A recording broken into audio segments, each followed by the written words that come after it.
Se calcula de la siguiente manera. Vamos a poner. El momento es una fuerza por una distancia. Magnitud del momento. Física mecánica, ¿cierto? Voy a poner una Z indicando que es alrededor de qué? Del eje Z. Y voy a poner una X indicando que es ocasionado por el signo X. Porque van a haber dos momentos, dos soles. Los dos en Z, porque van a estar alrededor del eje Z. Pero uno es ocasionado por el signo X y el otro es por el signo Y. ¿Cómo se calcula? Una fuerza por una distancia. ¿Quién es la fuerza? El cortante en este caso es X y acá el cortante es por signo X por signo Y. Y la distancia sería la excentricidad. ¿Cuál es la excentricidad de acá? La contraria, el Y. El Y, ¿verdad? El X. Tienen que ser perpendiculares para que se produzca un momento. Si me paro en el centro de rigidez, sería Bx por EY, ¿cierto?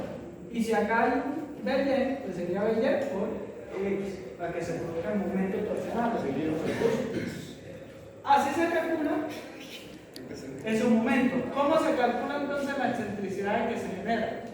Fácil, la excentricidad en X, si yo digo que este es mi origen, y por eso lo digo como mi origen, igual para todo, para el modelo, para el centro de masa, para el epicentro de origen, para que no me pongan entonces, de acá hasta acá sería la coordenada que X centro de masa. Y de acá hasta acá sería la coordenada X centro de rigidez. y el X centro. Esta excentricidad en X sería igual a qué? A centro de rigidez menos centro de masa. Puede ser X centro de rigidez menos X centro de masa, al revés, lo que me importa es el valor absoluto A. ¿Ya? Y el tangente sería Y centro de rigidez menos Y centro de masa.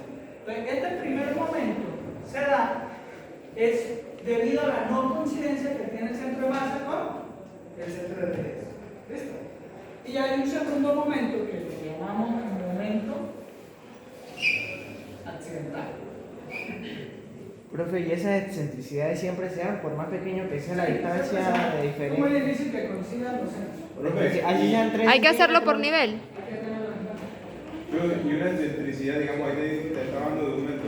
¿Qué pasa? ¿Hasta qué cierto punto es un poco más segura la fuerza? ¿Cómo? ¿Hasta qué punto es una distancia? No, en la norma no te dice, no te limita la excentricidad. Te toca dejar a vos con criterio tratar de que esa excentricidad no te dé. Porque cuando te estás vos dando cuenta que esa excentricidad está exagerada.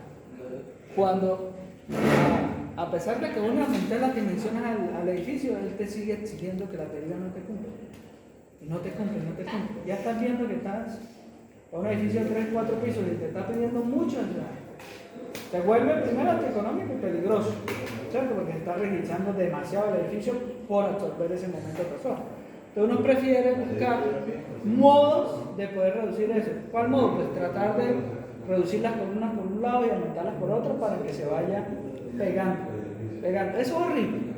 O sea, cuando yo tengo un edificio irregular, que de pronto el centro de masa y el centro de rigidez no coinciden, eso es, yo puedo llegar a hacer hasta 5 o 6 modelos diferentes. ¿Por qué? Pues hago una copia de uno para ver si mejora, hago una copia del otro para ver si mejora y empiezo a cambiar hasta posiciones y distancia y dimensiones de columna, más que todo. ¿Sí? A veces para mover el centro de masa, entonces tengo para este lado vigas de 25 por 30, para este lado vigas de 30 por 30 para que el centro de masa se vaya echando para un lado y se vaya encontrando en el centro de rigidez. Y puedo tener columnas de acá de 30 por 40 y acá de 35 por 40 para irlos pegando. ¿Sí? O sea, se vuelve tedioso porque no hay una simetría. Entonces, en el despliegue se va a hacer un desorden donde voy a tener columnas diferentes por todos lados. Y ustedes, en la mayoría de edificios, ven que las columnas no son iguales. Es una mentira grande. Al llegar a tener columnas iguales, es por pereza uno de no hacer piezas diferentes. ¿Sí? Cuando las secciones son muy simétricas, sí, uno pone las columnas todas iguales. Pero cuando son bastante irregulares, muchos vacíos, muchas máquinas, esto toca tener columnas, hasta 7 o 8 tipos de columnas diferentes, tratando de que esos dos centros se peguen. ¿Listo? Bien, este momento accidental O sea, esto no va a cambiar de principio. ya no se genera principio. por las veces al lado. Sí. Esto no entra en el proyecto. Tener en cuenta El momento torsor para la deriva. Se Ahora, colocan el C por nivel. momento accidental igual No se a puede olvidar. el momento torsor está ahí, para que vean cómo se calcula. Estoy dando la teoría. El momento accidental ya no se da por la no coincidencia de esos dos centros, sino que se da por una incertidumbre que dice la norma que se puede dar en el cálculo del centro de masa. Es decir, él me dice, puede haber un error en el cálculo del centro de masa. El centro de masa es tan susceptible o sensible de cambiar por cualquier cosa, por peso específico de los materiales, por mal cálculo, etc. Entonces, ¿qué pasa? Que él siempre va a tener una incertidumbre. Entonces me dice, para poder absorber esa incertidumbre, o sea, que no me genere un peligro, el cálculo del centro de masa, pues considere usted unas excentricidades diferentes a estas. ¿Cómo vamos a considerar las excentricidades? La norma me dice que considere excentricidades más o menos el 5% de la longitud. Es decir, yo voy a decir que esta es mi planta, ¿no? Se calcula por plantas. Esta sería Lx y esta sería Ly. Entonces me dicen, tengan en cuenta entonces que la excentricidad en X va a ser más o menos el 5% de qué? De toda la longitud.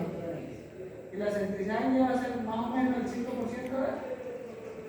de esta excentricidad sí es grandísima. Porque si yo tengo un ejemplo, 15 metros de distancia en la planta y 10 metros, el 5% de esto siempre es considerable, ¿cierto? Entonces, así se saca. Y a partir de esas excentricidades se generan los momentos igual, la fórmula no cambia.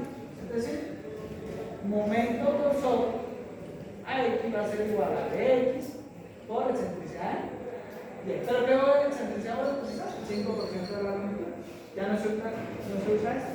Ustedes se la que vamos a utilizar. Las dos. Los dos momentos hay que calcularlos. Por nivel. ¿Por nivel, profe? Sí. ¿Listo? Ahora, el problema de este pequeño accidente que hay ahí, de excentricidad accidental, es que le puede llegar a generar a usted 4 momentos. ¿Por qué? Porque acá dice más o menos, dice más o menos, las dos excentricidades acá y una excentricidad. Porque como todo esto es probabilidad, eso para decir que un diseño es 100% seguro es mentira, porque todo esto se basa en probabilidades. Estas probabilidades con la naturaleza por ejemplo que vayan mucho. Entonces, si este centro de masa está ubicado, entonces la norma lo que me dice es que existe la posibilidad de que el centro de masa se haya corrido, ¿cierto? ¿Cuánto? Me dice que puede ser un 5% positivo. ¿En X o en Y? Pero puede correrse a la derecha, pero ¿por qué no a la izquierda? Menos 5. ¿Cierto? Y en Y pasa lo mismo. El centro de masa pudo haberse corrido 5% hacia arriba y 5% hacia abajo. Las son dos probabilidades. No pasa al mismo tiempo. Esto me genera un momento torsor diferente. Este me genera un momento torsor diferente. ¿Por qué? Si yo calculo que acá hay una fuerza, ¿cierto? Esta fuerza, si el centro de masa se ubica acá y el centro de rigidez está por acá, pues no es lo mismo el momento torsor que me hace este punto con respecto a este que con respecto a este. ¿Cierto? De pronto en magnitud sí, pero en sentido no, los hace rotar muy diferentes. Entonces genera 1, 2, 3, 4 sismos diferentes. ¿Por qué? Los sismos van acompañados de un momento torsor. Siempre que llevan ese sismo, tengo el sismo en X y sismo en Y, que es el que ustedes están haciendo. Pero adicional a ese sismo hay que agregarle un torsor, que son estos. ¿Bien? Si tengo 4 torsores, quiere decir que va a salir 4 sismos. Entonces muchos programas trabajan los 4 sismos. Sismo en X1, sismo en X2, sismo en Y1 y sismo en Y2. Por esa variación que tiene el centro de masa. ¿Sí? Entonces ahí es donde uno empieza a entrar y a veces, dependiendo de la distancia que tengan mi centro de masa y centro de rigidez, se le vuelve una dirección más complicada que otra para cumplir la deriva. ¿Por qué? Si este centro de masa coincidencialmente queda más o menos en la misma línea, quiere decir que se elimina la excentricidad en Y. ¿Bien? Pero resulta que hay una torsión con respecto a X, entonces se le va a volver una dirección más complicada de cumplir la deriva que la otra. Por eso es que tienen que estar pendientes La idea es que ustedes, bueno, aunque no hay, el programa sí le calcula una torsión que es más o menos esta, pero el programa no le van a meter esta torsión, que esta puede ser un poquito más complicada. Porque el programa sí les puede llegar a calcular esta, porque ustedes lo metieron en el centro de masa, ¿cierto? Y el programa internamente calcula el centro de rigidez porque tiene columnas y vigas. ¿Sí? Entonces les calcula esta torsión. Por eso es que cuando ustedes corren el programa y calculan los desplazamientos como ven en el video, el punto por la fuerza X no se mueve así. No se desplaza así. ¿Qué hace el punto? Se genera acá un desplazamiento en X, pero también se genera un desplazamiento en Y. ¿Cierto? Porque hay una pequeña torsión calculada por el programa simple. Entonces, en ese caso, ustedes las derivas no la van a calcular como la calculamos ahorita, sino que es mejor utilizar esta fórmula. Raíz cuadrada. No sé si lo hicieron así. O si han visto. Sí. Así es. Esto lo vamos a ver en última clase. Las derivas para el edificio en 3D se debe calcular así por la torsión. ¿Por qué? Porque a pesar de que yo estoy analizando derivas con la fuerza en X, resulta para que hay también una porción que se desplaza en Y, así se tiene en cuenta. Si esa porción en Y es 0, o sea, es muy pequeña, pues esto se anula, ¿cierto? La raíz se anula con esto y queda el desplazamiento en X menos el desplazamiento en X. O sea, la ecuación aplica tanto para un pórtico como para el otro. Lo que pasa es que en el pórtico, como es plano, pues uno elimina los desplazamientos en Y si está analizando en X. Y la ecuación termina siendo la misma que utilizamos para la rigidez. ¿Bien? Pero así me la van a utilizar en el proyecto ahora. Entonces, estos momentos son muy fáciles de calcular. La próxima clase las calculamos. Es hacer una tablita donde metemos la excentricidad y la fuerza sísmica. Esta, ¿de dónde viene? De la fuerza horizontal que ven que ya están calculadas. Las excentricidades no las hemos calculado, pero pues ya tenemos el centro más y el centro de raíz de cuenta. ¿Tenemos? Les quedó esta bien. Entonces, la próxima clase hacemos la tablita y calculamos los momentos torsores. Vayan revisando en el módulo